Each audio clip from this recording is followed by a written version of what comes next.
The assault on Gaza and the Palestinian people has not been without massive pushback and resistance, not just here in the United States, but around the world. Over the weekend, we saw millions come to the streets in London.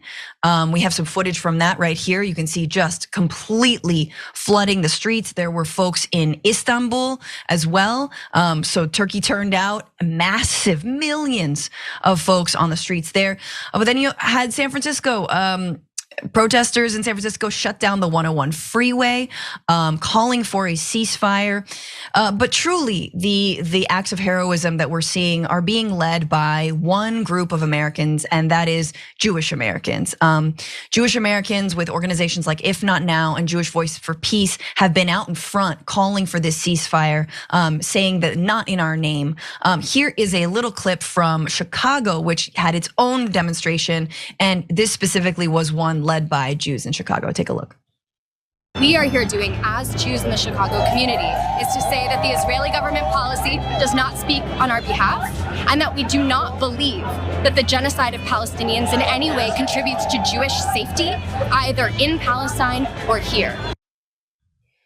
Right, so pushing back on the idea that Netanyahu is selling, I think a lot of Jews, not just in Israel, but around the world, that what they are doing keeps all Jews safer. And I mean, if we've seen some of the rise in anti-Semitic as well as Islamophobic attacks, I think we can all agree nothing about war makes anyone safer.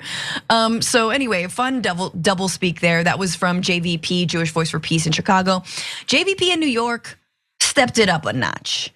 They shut down Grand Central Station during rush hour on a Friday. People, I don't think you can pick a more prime time to make your voice heard. Here was a photo of them outside of the station. These are folks who weren't able to get in because they were demonstrating in support outside. There were also commuters who were like, what's going on inside? What was going on inside? Let's take a look.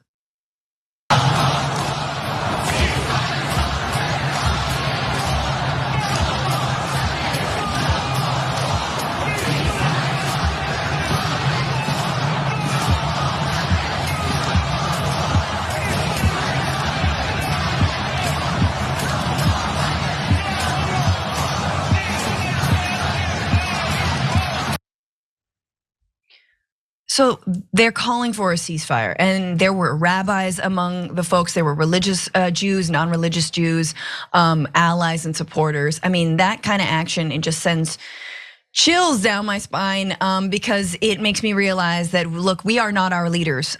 We are not Biden. We are not Netanyahu. We are people. We know we bleed the same. We know we all have families. We know we all have dreams. And we're never listened to whenever it comes to war, right? I remember, Senator, we're out in the streets trying to stop the Iraq war. Massive millions of mobilizations. You can still see those photos. Anyone listen to us? No.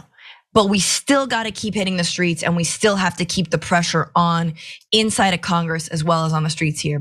But your thoughts? Yeah, I agree. And that was such a beautiful sight, the sea of people standing up again for humanity. That's what it is going to take. And no, imagine if Americans and some, world leaders have tried to do this when they disagree with America, but imagine if we were always held accountable for what our government does in a way that hurts and maims and kills people. I mean, we would be in dire straits even in this country right to this moment. But definitely Jewish Voices for Peace and others who are standing up, they're taking the slings and arrows. They will be called not Jewish enough. We know what happens when Jewish people stand up in that way, or they're going against the grain, really going against a right-wing government, the Israeli right-wing government. And as you've laid out here, Francesca, and we have on TYT on countless shows, many of the Israelis before this war started were calling out Netanyahu. I'm old enough to remember that. That wasn't that long ago.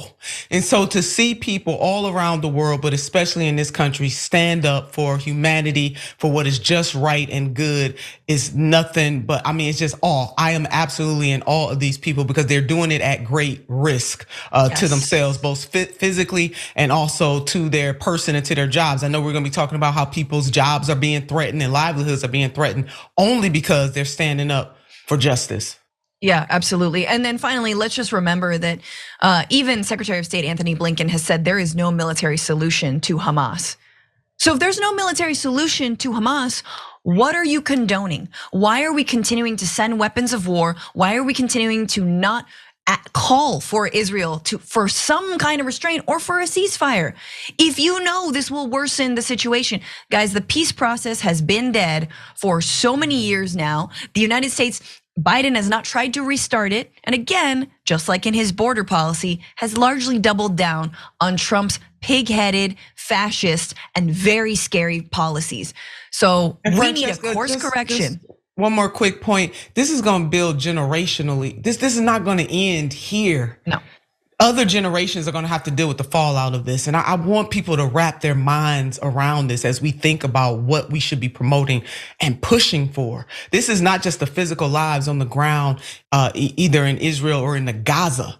This is about every single nation in this country will be impacted by this, and they will be impacted for many, many generations to come.